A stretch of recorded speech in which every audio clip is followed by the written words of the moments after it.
Yeah, hello everyone. Good morning, and welcome to another edition of Coffee and Sports in the Morning. I'm your host for the day, Mr. William D. Morgan, and I have two of the finest gentlemen in sports podcasting with me. First, we have the NFL genius, my man Gene. Gene, what's up? How you doing? What's popping? Brand new day just hopped in. I got Oh yeah. options.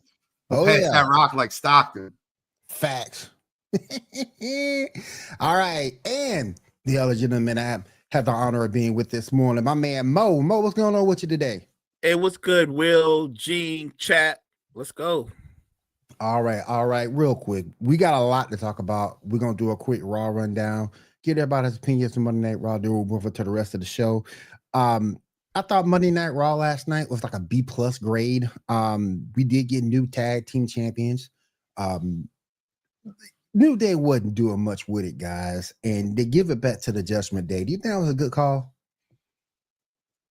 Uh, New Day was horrendous. They were terrible. Yep. Somebody had to take the belts off their hands. I don't have a problem with the Judgment Day being the ones. I think the Judgment Day will ultimately be transitional tag team champs. I think somebody's going to rip it off their hands. My guess at some point it's going to be Breaker and the big man. So look, I'm glad it's off. Let's put it this way: no matter what, I'm happy that New Day no longer wears the belts. Anything that involves getting rid of them is an upgrade to the belts. So I'm happy for that. Should have kept Big E around. Go ahead, G. No, I think that it's a good move to get it off the New Day. I think that at the end of the day, it's going to be Braun Breaker and Bronson Reed as the tag team champions for a little while. I think that's a great move on WWE's part. I think that they're trying to bring light to the Judgment Day without Liv Morgan. I like the Finn Balor push a little bit. I mean, they looked really good in that tag team match, if I'm being completely honest. But yeah, I mean, New Day sucks. New Day sucks. Yeah, facts. All facts. Very quickly, we had a match last night of two returning stars between Rusev and Sheamus. First of all, Rusev just looks, I don't know, weird. Back being in the WWF, he was in AEW for a bit. We got Rusev getting the win here. Just it took some time for that match to get going, but I thought it was a strong match. What do you guys think? Look, for what they do and their skill sets, they're brawlers, right? Yep. I would say Rusev might have a little bit more skill, but they're brawlers. And unless brawlers brawl, the match can be slow. It can be a slow start. It can be boring. For what they brought to the table, I thought it was a solid match. Look, this isn't peak Sheamus, right? And this is a different version of Rusev that, like you said, well, I think he's different because the hair is shorter, he's older, he's not as big, but he's more ripped. So he's different physically. They're gonna take him in a different direction. So I didn't mind the match. Gene? I hated it. I thought it wasn't fun. Hated it. I don't know. I just don't like weak matches without any type of storyline to them. And I get it. Like Sheamus is protecting Tozawa. I don't know. Just it's boring. I was watching the Phillies on my other TV. I didn't really give it the time of day. Gotcha. It looks like that we're gonna have a little bit of impromptu Freebird rules. As it looks like we're gonna have Roxanne Perez and Raquel Rodriguez be your world tag team champions versus a tournament being held up for it. Do you guys like that move? Of course I do. I love it. I'll start there.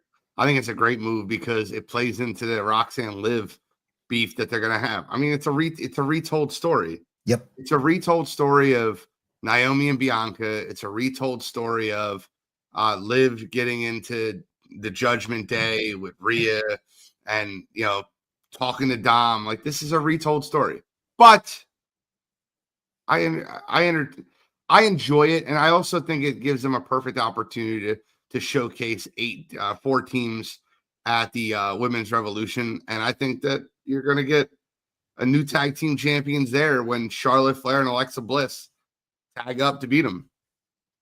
And I believe that's going to happen. Mo, what are you thinking? I think it's a great move. This is like a wrestling story that's been done over and over. Like Gene said, it's like any great music band. They always break up at some point. Every great faction or faction breaks up at some point, and it's usually from within. If Liv had not have gotten injured, you see where this was going. Roxanne was worming her way in. Finn was gonna be like her guy that was vouching for her, and eventually they were gonna jump Liv out of the Judgment Day, and that would have been a feud. And they were gonna do something that I don't want them to do. They were gonna turn Liv into a face. Yeah. So I don't want her to be injured, but I don't want her to be a face. So, but I like what they're doing. They're going to hold on to the belts until they face Flair and Blitz, and it's going to be fun to watch. I'm a real big fan of Roxanne, so it's good to hear get this shine. Then we got the most awkward promo from Gunther. Oh. The most awkward promo from him ever. You guys, any thoughts on that promo Gunther cut? It was just weird. It was just weird to me. Told you how old Goldberg really was. That man pushing 60. He looked Good Lord. He looked Good Lord. Look, I'll just say this.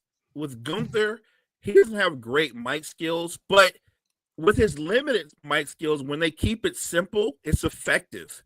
When it's just simple. I don't know what that was. That was one of those that he talked too much. They should have had him on a timer. That was awful. Well, he was waiting to be interrupted, and you're right. I think that's 100% what they should have did. They should have 100% put him on a timer, and but yeah, I mean, and it felt weird. Right, the promo was terrible. There obviously wasn't no Goldberg to promote the fight too, because he's only going to be there like 3 times total. Yep. And then the interruptions of, for weird reasons, Seth Rollins coming out, and then CM Punk, and then LA Knight. And this is what the problem that WWE has right now. And it's a big problem. They are trying to force so many PLEs and develop storyline, and it's being rushed through. Like everything, like the Seth Rollins LA Knight at Saturday night's main event is an absolute filler fight to book a PLE, which is, I mean, I know it's not PLE, but to book like another show, an extra show. I agree. Get Seth Rollins there. It's just forced writing. We're going to see what happens there. We also got another match. Bailey fought Lyra Valkyria. I'm kind of feeling Lyra a little bit now. This match ended up to be a draw, but I'm kind of feeling Lyra a little bit. Do you guys agree? Are you kind of getting to Lyra just a little bit? I mean, it's a triple threat match at Evolution. That's why they end up being that. Yeah, they're trying to showcase all their women talent, and they don't want to leave someone out like Lyra or someone like Bailey. Obviously, you're gonna have Becky there. So this was so.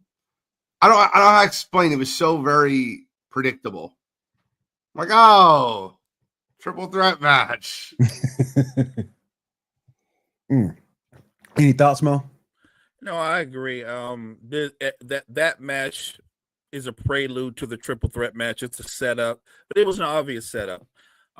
Look, sometimes they surprise you, and then sometimes they do the things you expect them to do, and it still excites you. This one didn't excite me because I just know Becky's going to be there, and they're going to do a triple threat match.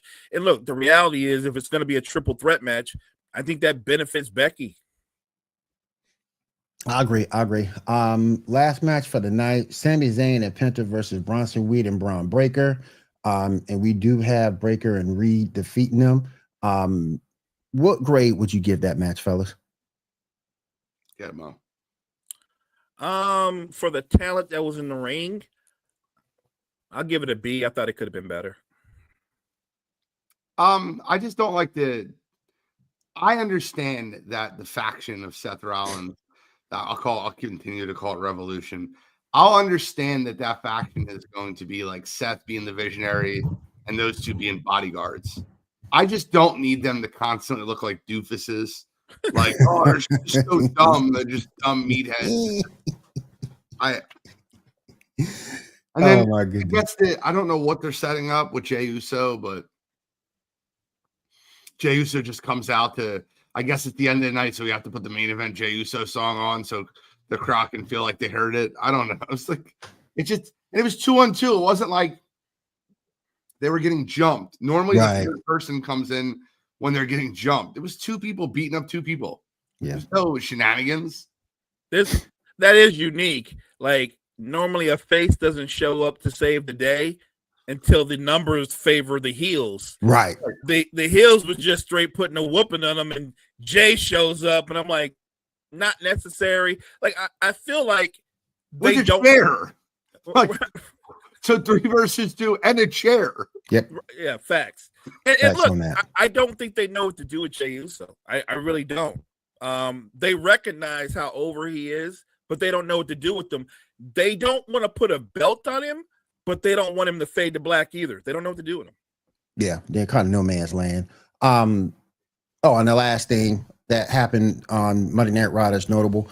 It looks like we're going to be getting Io Sky versus Rhea Ripley for the women's belt. Again, Another one. Another Yeah. one. Play the DJ Another Khaled. one. Another one. one. But I think this time Rhea will be successful in winning it because Better be. I love Io. Don't get me wrong. I love Io for her in-ring skill, but she hasn't really defended that thing in like 4 or 5 months now, and it needs to come off her. It needs to come off her. Rhea's doing a decent job as a face, so I think it needs to come off her. Put it back on Rhea. We go from there. All right. So that's going to do it for our WWE Monday Night Raw recap. Let's go ahead and move on to the main topics of the night. We had a lot of stuff that happened after the show yesterday, fellas. I start to call y'all back, and let's look this thing back up again.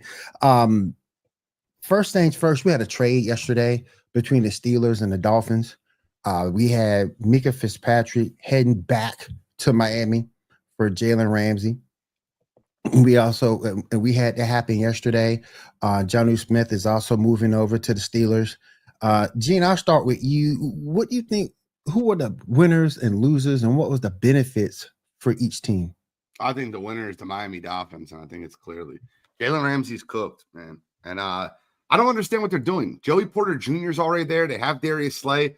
Cornerback was not a position of need. Minka Fitzpatrick has been a great safety and one of the leaders of that defense for a while. I don't understand the trade for Pittsburgh.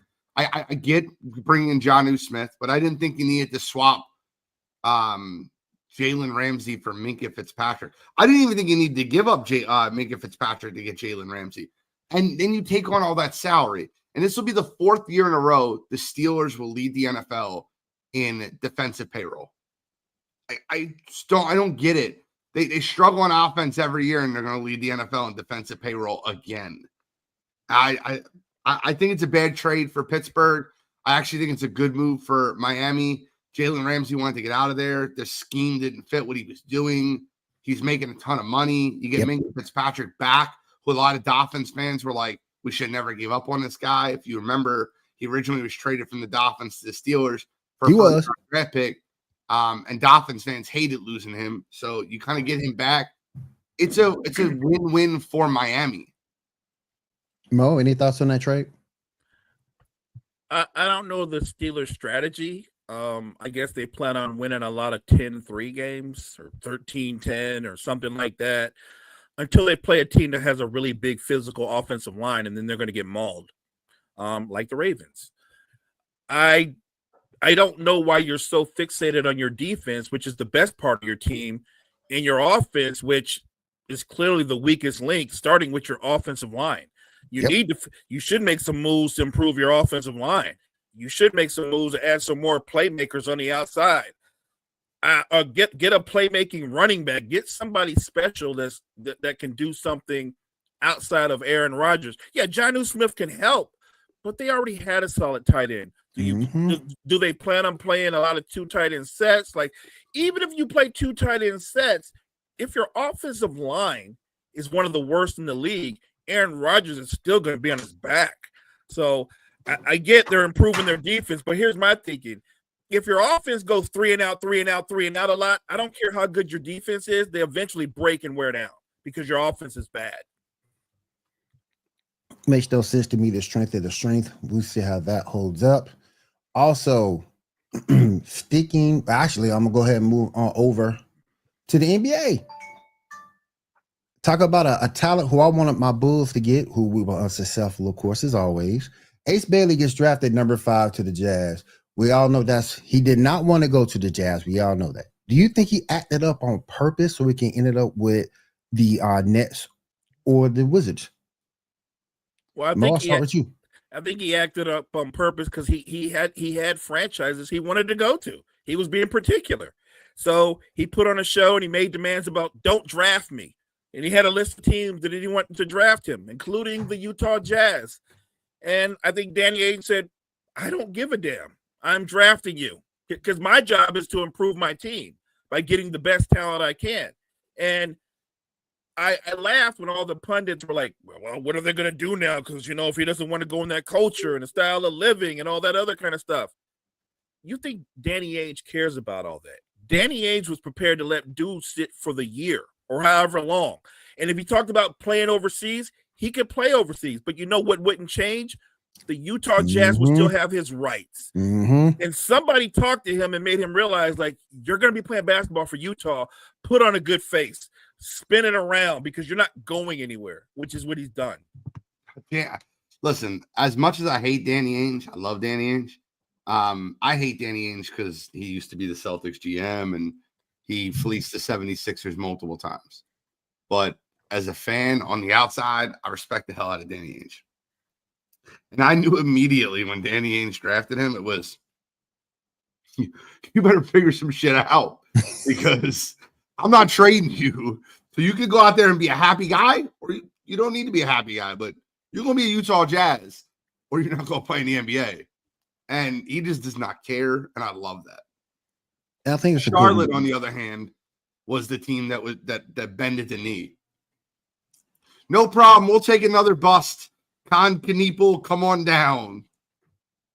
I don't get that, but it said what Ainge did to me it helped out because you don't want other kids coming into the draft doing the same thing, having thoughts of doing the same thing. So I think that it was good for the Jazz to do what they did. Now, do you think the 76ers and Hornets were wrong not to take the Danny Ainge route? I mean, I'll speak for the 76ers. Absolutely wrong. Now, to be fair, I love the more and more. I said this on draft night. I said this before draft night. I think VJ Edgecombe has the highest floor of anybody 3 and like that was available. So I think he's got the least bust potential because he's going to play next level defense and he's a great kid. Like listening to him talk, like he's like, dude, I lived off a generator for 7 years. Like, he's going to grind.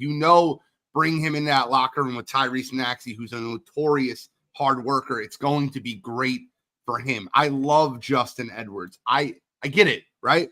So, but with that being said, if I told you you have a 50% chance of getting a better version of Victor Oladipo, or you have a 50% chance of getting Tracy McGrady, I'm taking Tracy McGrady 100 times out of 100.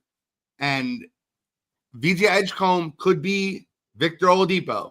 Yeah. And a good version of Victor. Yeah. Not like the old version of Victor, a good version of Victor. Yeah. But Ace Bailey could be Tracy McGrady. And every measurable that you look at, like his size, his bad shot making, like his fluidity offensively. Now, probably his brain, by the way he acted in the but it tells me Tracy McGrady. Mo, any thoughts? I think the Sixers got the right player. I do. We can say that Ace has the potential to be Tracy McGrady, like I said, or he's Michael Beasley.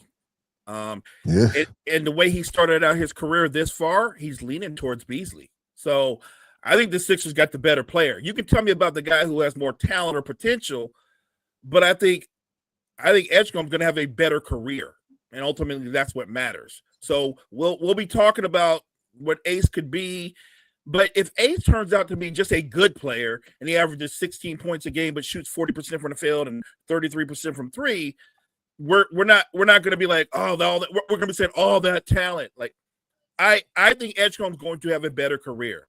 I think Ace Bailey he's going to report. He's going to play for the Jazz. But you already know he doesn't want to be there. And I don't know if he can wrap his mental around that, or he's mature enough to do that and power through. Because right now it doesn't seem like it, and I think that will impact his play. It's fair. Yeah, that's fair. Now, I'm going to move over to another team, the Dallas Mavericks.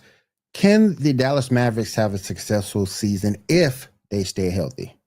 Mo, what you thinking? What's a successful season? If you're saying the Mavs are going to win the title year one of Cooper Flag, no, they're not. They're not doing that. So what's a successful season? They make the playoffs, get to the second round. Do you think they would be a threat? No, they're not a threat, because even if all these people talking about Kyrie will be back by January, right? He'll be clear to play by January. You think he's gonna look like the Kyrie Irving we know and love in January? Yeah. Nope. I don't think He so. won't That's not reality. And Anthony Davis is great. Is Anthony Davis going to play 75 games or 70 games or 65 games? Doubtful. I think the Mavs are going to be one of the bigger teasers in the league. What I can say for Mavs fan is this: watch Cooper Flag. Watch what he does. Don't count the wins and losses. They'll be pretty good, and I think they're going to make the playoffs. I don't think they're going to make any noise, but watch what he does, because that'll make the fans keep returning, because I think he's going to be the runaway rookie of the year. Watch Cooper Flag, but I don't think the Mavs are a threat of any kind in the NBA. Gene, any thoughts on it? No, I do. I have lots of thoughts on it, but I 100% think that you have a guy like Cooper Flag, you want to watch him develop. Kyrie Irving is not there. He will not be there this year. And look, if they can make some noise in the playoffs and they can gel and they win a series or two, or a guy gets injured, can they make a run? Sure. If everything rolls their exact way, if you get a good year out of Clay, if Kyrie comes back and he's 75% of himself, if AD stays healthy for 60% of the games or more and is healthy come playoffs, if Cooper develops the way you want him to, those are more important things. Because if they get into the playoffs and all those things are happening, can they make a run? Sure. I still put them 4th, 5th, 6th. Like after the move the Nuggets made yesterday, I put them behind the Nuggets. I put them behind the Rockets. I put them behind the Thunder. And we don't even know what ends up happening. But I don't – Dallas to me is a fringe 5-6 that can make a run. Right. And what are they going to be through the regular season? Because a lot of people are like, well, you don't need Kyrie by January. You just need him by May and June. And I'm like, well, if your team barely makes the playoff or they're fighting for a play-in spot, why would you rush him back? You just signed him to an extension. My point is, look at their roster. They're talking already about playing Cooper Flag at point guard. You can try that. At this level, with the speed of the game, they're going to wear him down if they play him at point guard. What I'm saying is, look at their roster right now. You know what they don't have a lot of in Dallas? They don't have a lot of guys that can create shots off the dribble. They have no shot creation. Nothing. I'm going to pin this comment. I didn't realize that I could ever find this. Cottrell says, I agree with Gene 100%. I got to pin that. That's a first. I tried to set Mo up. He also, but he also said that though. Well, he's no. I know he got to be fit. He's got to be. He got to be trolling. He got to be trolling. He is trolling because he has another comment where he says, "We just saw the Pacers make a run." Like, that was the Pacers, and that was this season. This season is over. Every season plays out completely different. Look at the Western Conference and look at the current version of the Mavs minus Kyrie Irving, minus any other shot creation off the dribble, and tell me this is a top 5 team. It is not. He's saying it's 5-6 that has potential. Yeah. Okay. I can live with that. I'm just saying, everybody points out they got Gafford and they got Lively and they got AD. Those are bigs. They also got D'Lo. Yeah, that's nothing. Who can put the ball on the floor and be impactful? They added D'Angelo Russell yesterday. No, I understand that, but like my thought process with Dallas would have been, if you were looking for a guy to step in and play point guard until Kyrie was ready, why wouldn't you just bring in Chris Paul? I don't understand that either. Oh, Like why did he D'Lo's go a with D'Lo? moron. He's a That would've been dumb my- player. Chris Paul would have been my first call. He would have been the very First first call for me. And Very D'Lo, first call. D'Lo, yes, he can handle the ball, but he's not a point guard. He's a combo guard, and he's a slow, unathletic combo guard who can't play defense. So Who's a year older? look at Dallas, and I'm just talking about their roster. Point of attack defense, they're going to get eaten alive on the perimeter. All right, let's move on over to the LA Oh, Clippers. don't leave NBA yet. No, I wouldn't. I Okay. wouldn't. Before you leave Um, NBA, I got a topic. Okay. James Harden signs a 2-year, $81.5 million deal with the LA Clippers to return. You liking that move for the Clippers? Well, CP3 don't want to go there no more. Like, man. Yeah, man. if he's really watching what they're doing in Phoenix, he's not trying to go back. He ain't trying to go back. I was talking about the Clippers with James Harden. They- re-signing. He ain't trying to go back there either. There either. Oh man. Look, on the Harden thing, I'll give credit where credit is due. He had a really good year. He did. When Kawhi was out, he held down the fort, put them in a position to be a contender. He had a good year. But we can say that about James Harden most regular seasons. He is one of the greatest regular season scorers in NBA history. Agree with that. Any thoughts on that, Gene? Yeah, I mean, just hope you don't need him in a game 7. Oh, I mean, it's the truth. yeah, it is the truth. We also have an unfortunate Malik Beasley incident. He's being reportedly under investigation for sports betting dating back to the 2023-2024 season. What is up with these players wanting to mess around with betting? What is up with that? Particularly on your own sport?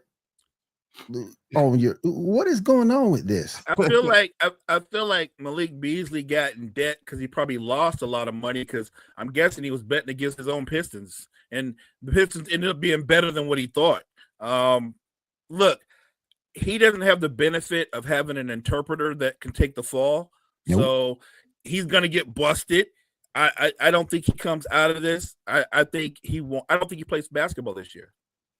My favorite was Or if ever again.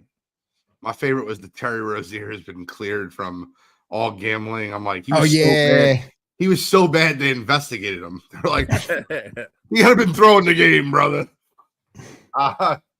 This craziness to me. Let's see what happens before I don't want to go too far into it. I hope he didn't do it. There is really damning footage of they were down 10 in a game where they were 8.5-point dogs.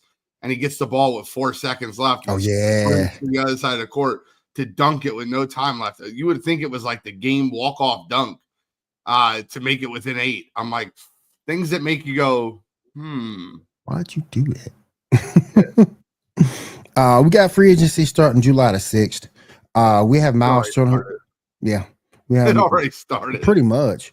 We have Miles Turner who will likely re-sign with the Pacers. But rumor is the Warriors, Lakers, and Nets can make a pitch for him. What do you think is the best spot for Miles Turner? Well, would he fit well with the Warriors? Absolutely. You see their style of play. He would give them another person that would add to their spacing. They live for that. Yep. Would he fit well with the Lakers? Sure. You're playing off Luka LeBron. I think his skill set, he can fit with most teams. If the Pacers love him, and they offer him the kind of deal that him and his reps think he's worthy of, he should stay in Indiana. He's been there his whole career. Yep. So I can't say there's any one fit. Selfishly, as an NBA fan, I think I'd like to see him on the Warriors.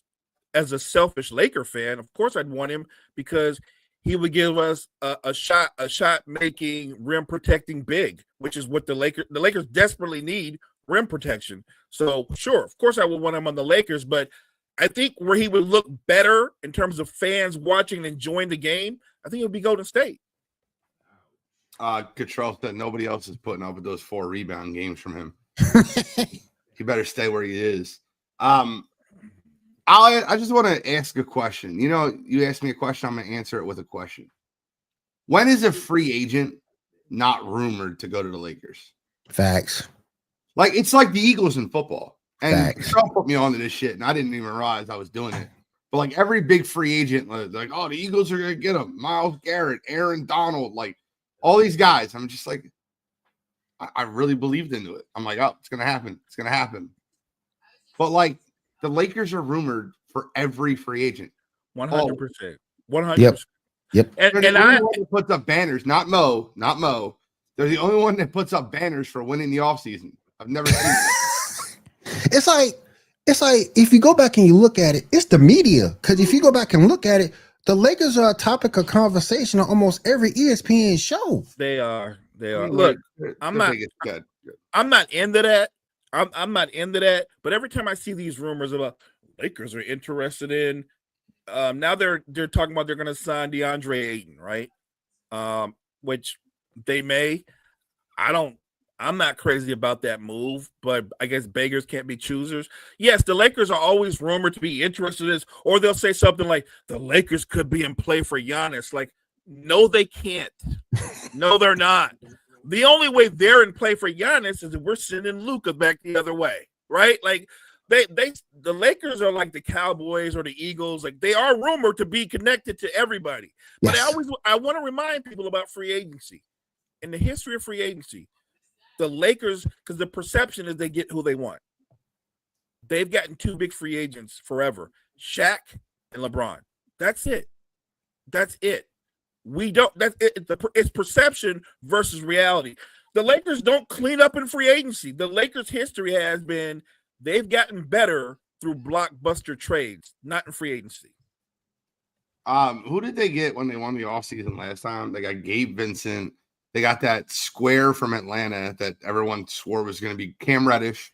Yeah. Do you remember that offseason? I'm like, this is Remember that, not a good yeah. offseason. And you guys are talking about like they won the offseason. They got Gabe Vincent. They re-signed Austin Reeves, and they got I just said his name a second ago from Atlanta. Cam Reddish. And Reddish. And we're like, oh, they won the offseason. Like, what? What are we talking about?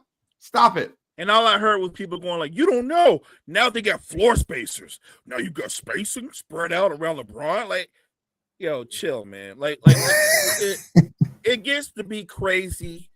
But crazy is what the NBA does. It's why it keeps you around 24/7, 365. The rumors and the hearsay. No league does it better. And then you get the crazy moves. What happened, Will, just yesterday? Who signed Alexander Walker for $62 million? That would be them Hawks, sir. Why would you do that? Them Hawks. Why would you pay him? Like, what an overpay. No, Dorian Finney-Smith, who was just with the Lakers, somebody gave him $53 million. You don't have to you're bidding against yourself. The funny thing about Dorian Finney-Smith is, I'm not kidding with you. If they held Dorian Finney-Smith for ransom, I don't think his mom could come up with $50 million. Dang. I'm not sorry. God, come on, man. Yesterday we had Clint Capella go back to the Rockets. Mo, I'll start with you. Does this solidify the Rockets championship or so-called championship? Remember, he's going to be a backup center, but as a backup center in that role, it just makes them deeper and stronger because the Capella minutes, you're going to get better defense. Yep. Right. So he does have value as a backup center. Like, it's a great move for them. They needed that. So I don't have a problem with that. I know everybody's extra high on the Rockets right now, and I get it. They're going to be fun to watch. They certainly are going to be one of the front runners in the West, but Thank you. You know what? I'm going to be interested to see how it plays out. I really am. What you thinking, Gene? We need to move on from these topics. I don't care about third string centers. I don't care about it. Third string center. Maybe backup. Cool. Yeah. NBA free agency is light right now. Maybe it would be a little bit more of a thing if they didn't sign Steven Adams back. So we'll see. Yeah, that's what I'm saying. Third string center. You got Sengun, Adams, and then him. Yep. And you got him. Yeah. We talked about DeAndre Ayton earlier. No, we're not doing that anymore. Stop that. We're going to leave that alone. Okay, we'll leave that alone. We will leave that alone. Not get any more time on the show. I am leaving Lonzo Ball alone. See, Control's not mad at you now. He thinks Lonzo Ball is like the absolute reason the Cleveland Cavaliers are going to win the title. I didn't know that. I didn't know that. Well, look, spoiler alert: the Cavaliers aren't winning anything. I don't care if Jesus himself comes down and coaches them; they're not winning nothing. I do think Lonzo's a good pickup in a certain role. He as a third or fourth facilitator and a 3-and-D guy when he's healthy. But if you think that Lonzo Ball suddenly turns the east on his heels because he joined the Cavaliers, nope. If that's their big move, and they say we got Lonzo Ball and we're going to return the entire roster that melted in the playoffs, you're going to melt in the playoffs again. I've come to the realization is this: as good as Donovan Mitchell is, he cannot be your best player. As good as Donovan Mitchell is, he cannot be your best player. Not if you're trying to win titles. He can't be your best player. We don't have beef. Hey, I could be wrong. I'm not, but I could be wrong. Well, can I ask a question for you guys? Go right ahead.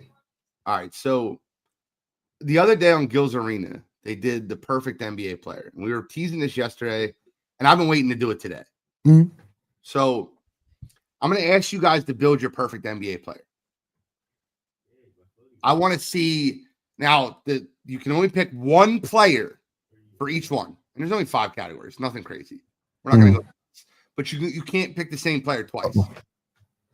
Will's in the dark now. Yeah, my lighting went out. Give me just a second, guys. You're good. I'm going to say Will, part of the segment. Will's Batman. I'm Batman. So I'll start with scoring. There we go. Your perfect NBA player scoring. Perfect NBA player scoring? What scoring? I'm going Jordan. Okay. Jordan for me. I am with Jordan also. I'm taking Michael Jordan for NBA scorer. All right, we'll move on to defense or passing. We'll move on to passing. Perfect NBA player passing. Magic. Great one. All right. So I got to be different. We can't do the same thing. I had a guy create it, and Mo is now went 1 and 2. So I'm going to pick someone else. It's not size. It's just passing. I'll take Chris Paul. Okay. Ain't nothing wrong with that at all. Ain't nothing wrong with that at all. All right. So defense. Defensive player. Who's your size doesn't matter yet. Don't worry about size. Size is coming. So it's just defense. Just defense. I'm going to go Olajuwon. Okay. Pippen. I'd love Pippen. I'm going to go Rodman. No wrong with that. Dennis Rodman. I think Dennis Rodman was defensively ridiculous. But all right. And then next one we have is game IQ. I'm going to go LeBron. Literally stealing my answers, man. Game IQ for me. Game IQ. Larry Bird. Okay, that's a great one. That's a great one. I'm going LeBron James. I think LeBron James is the best game IQ ever, and I don't like it's incredible the way he commands a floor. So I'm not going to take that away from him. Athleticism. Wow. Athleticism. Now, see, I know you're not going to steal mine here, Mo. So I have somebody that no one will really pick. What, athletic wise? Yep. Man, it's a tough one. That is a tough one. There's so many great athletes, but I can't go wrong because you're just talking about raw athleticism. Correct. I'm gonna go Derrick Rose. And we're going to do one player for each category, correct? Yep, correct. Can't use the same player twice. Could have went Westbrook, but I'm gonna go Derrick Rose. Could have went with, yeah. Mo, I can't believe you just said that out loud. For athleticism? No. I'll explain to you why in a minute. You'll hear why in a second. Athleticism. Because I loved him back in the day for everything that he did with his dunks. I gotta go with somebody different off this list. Sean Kemp. So my answer was Russell Westbrook. And when you said that, no, I'm like, dude, can you not steal every one of my damn answers?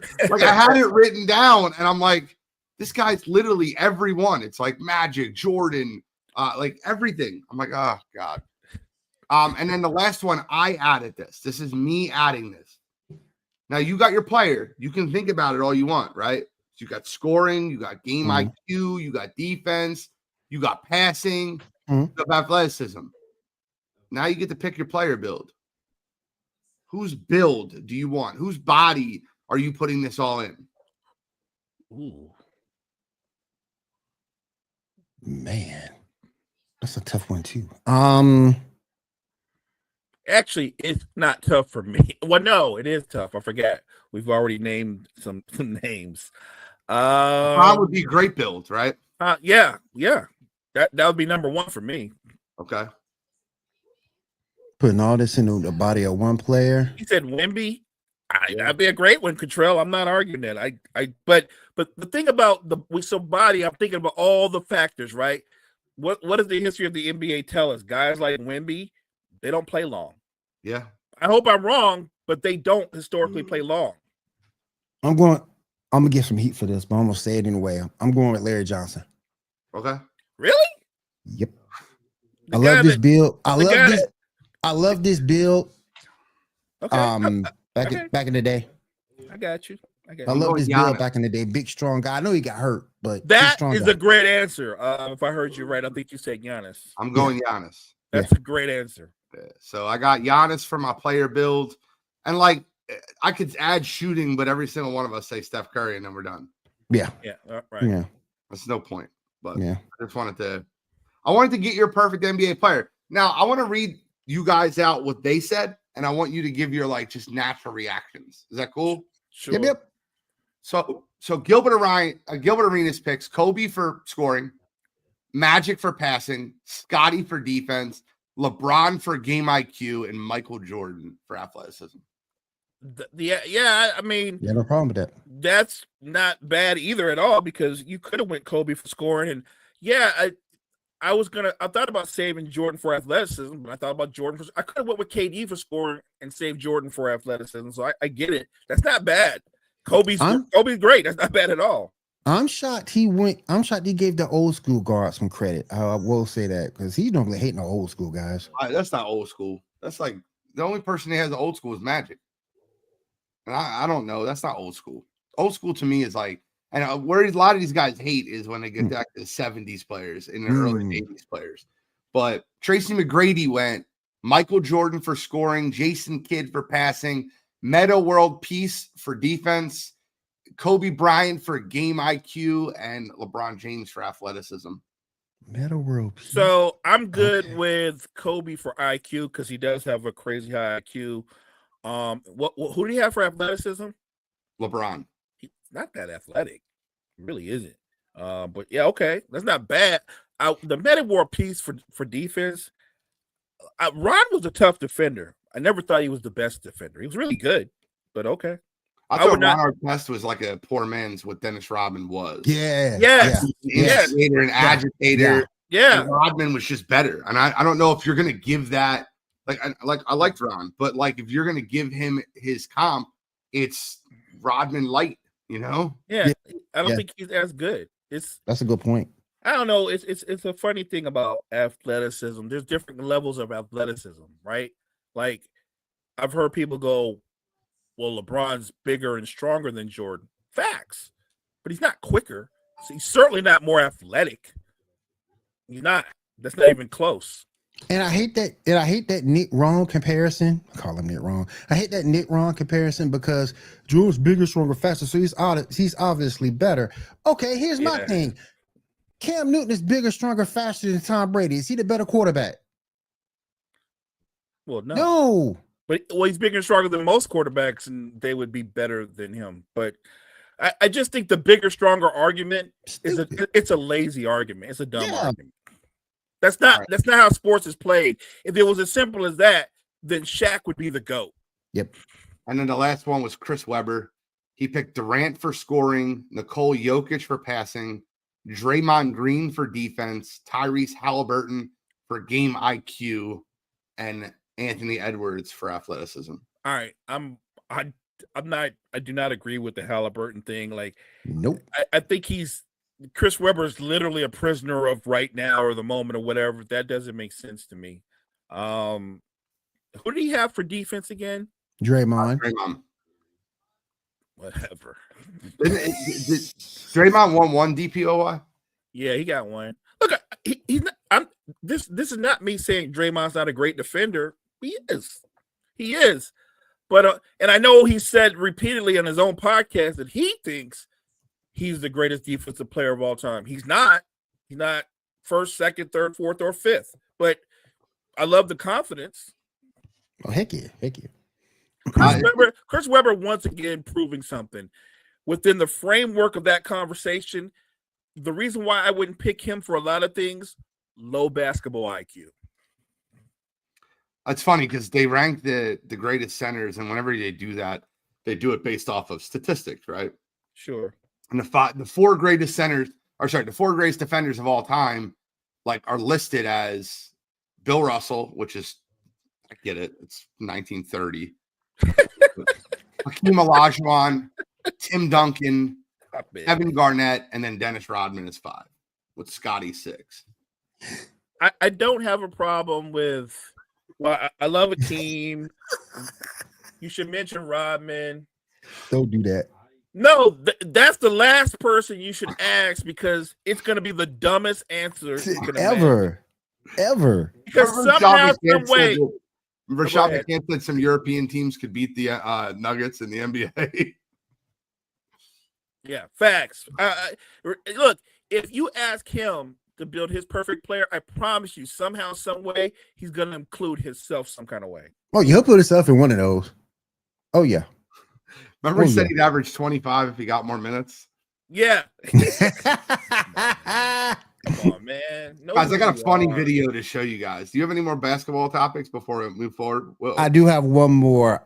Magic, Hawks, and Pistons look to be on the rise. Gene, this one is for you. Do you still have faith in Embiid and the Sixers? No.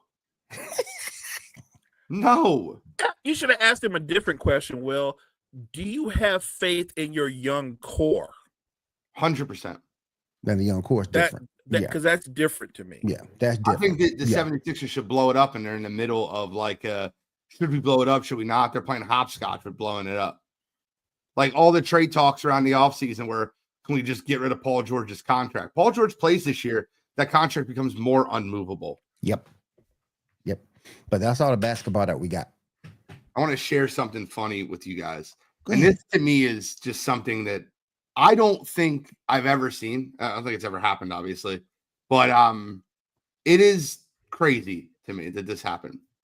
So last night, there was a fan interference on a home run in the Arizona Diamondbacks game. Now, why is Gene bringing this up? Who cares if there's a fan interference in the Diamondbacks game? Who cares? I don't care. You certainly don't care.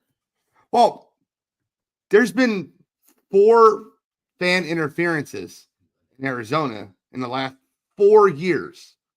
Well, that's kind of interesting. What if I told you that all 4 fan interferences were from the same guy? What?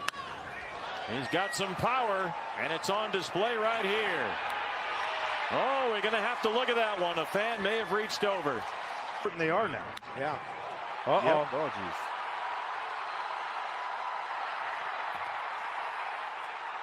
geez. Did he claiming interference is Stone Garrett. It appears the game is tied. Stone claiming he was interfered with by the fan who's got the glove and the baseball. To 2 hits today.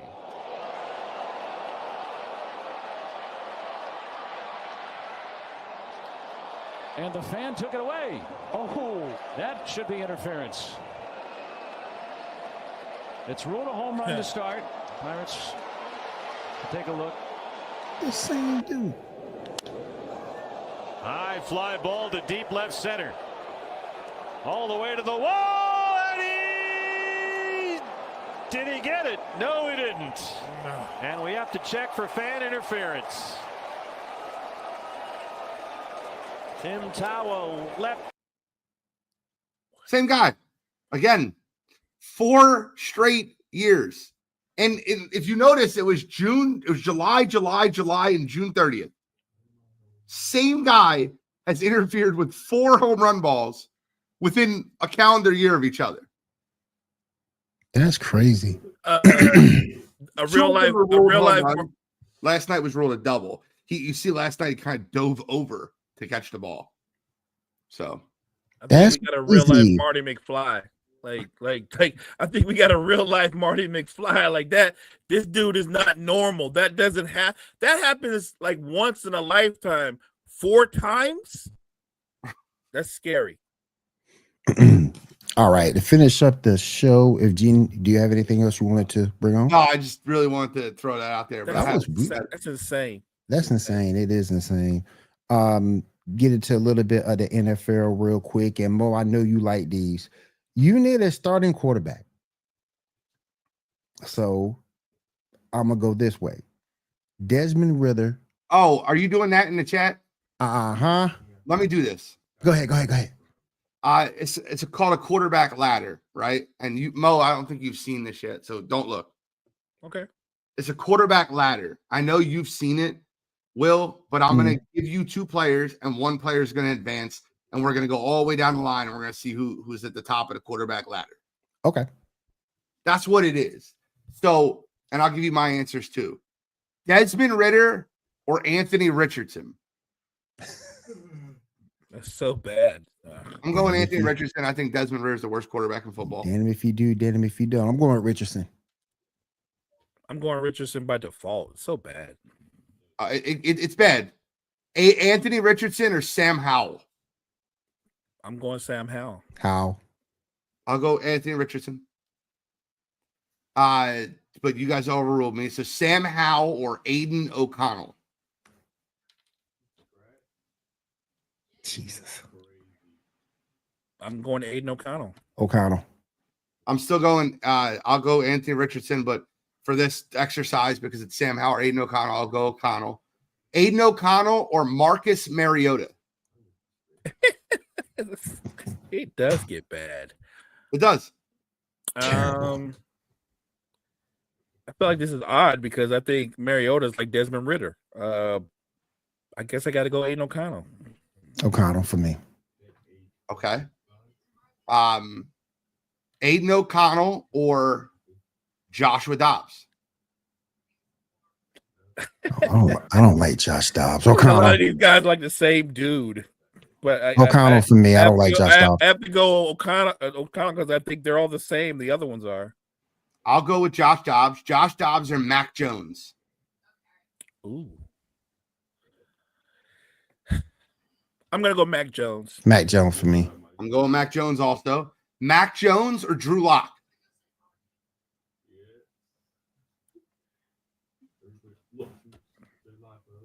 I got Jones. I'm going to go Drew Lock. I'll split the tie. I'll go Drew Lock. Drew Lock or Trey Lance? Drew Lock. I'm going Drew Lock. He didn't even play hardly. I'll go Drew Lock. Drew Lock or Davis Mills? Oh, dang. Ooh. Neck and neck. Davis Mills? Yeah. I'll go Drew Lock, but you guys pick Davis Mills. Davis Mills or Carson Wentz? I'm going Wentz. Yeah, Wentz. At least he did something. I'm going Wentz. Carson Wentz or Mitch Trubisky? Wentz. I'm still going Wentz. I'm going Wentz also. Carson Wentz or Daniel Jones? Ooh. Still going Wentz. Yeah, Wentz too.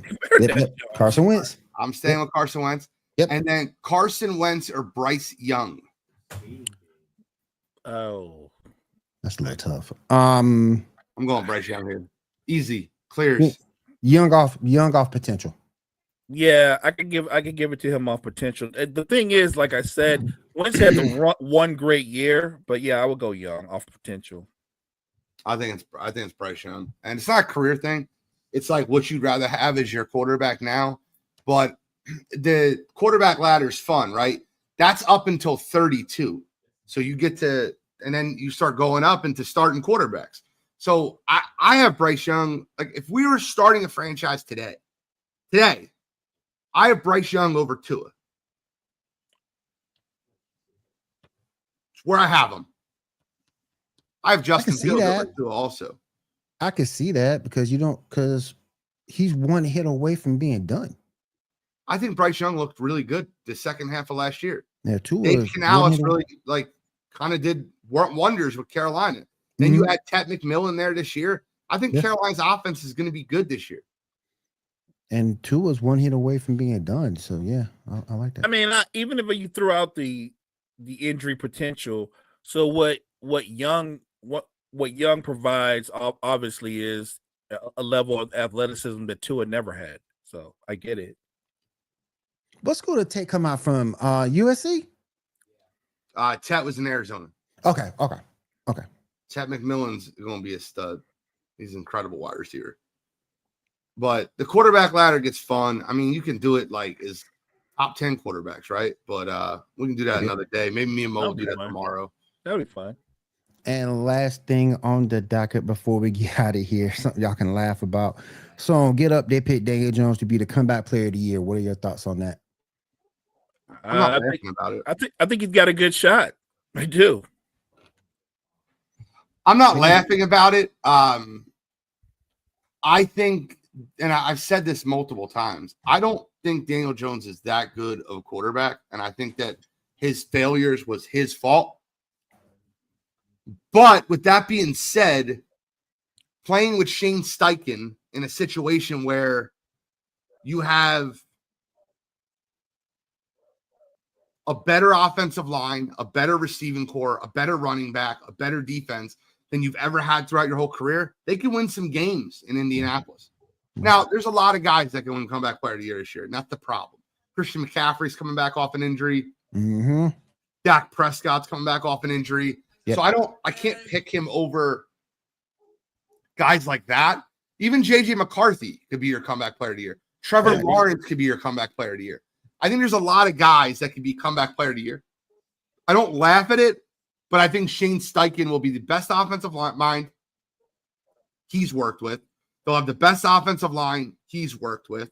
They'll have the best receiving core he's dealt with. Yep. And they'll have the second best running back he's dealt with because he had Saquon, but behind a better offensive line. So I agree with that because I think Steichen will highlight Daniel Jones' strengths and minimize his weaknesses. I get there are bigger names that are coming back, but should Daniel Jones lead the Colts to a 10 or 11 win season, I think he's going to win it easy. All right, everybody. That is our time for today, this morning on Coffee and Sports in the Morning. I want to say thank you to the two gentlemen to my left and my right for being here. I want to say thank you to everybody in the chat for joining us today. Bo, go ahead and take us out, my friend. Thank you, chat, Cottrell, Key, Kyle, and everybody else. We appreciate you. Guys, make sure you check out all the great content we have at Wire to Wire Network. Wire to Wire Network, appreciate you guys. Thank you for joining us, everybody. We'll see you tomorrow. Have a great day.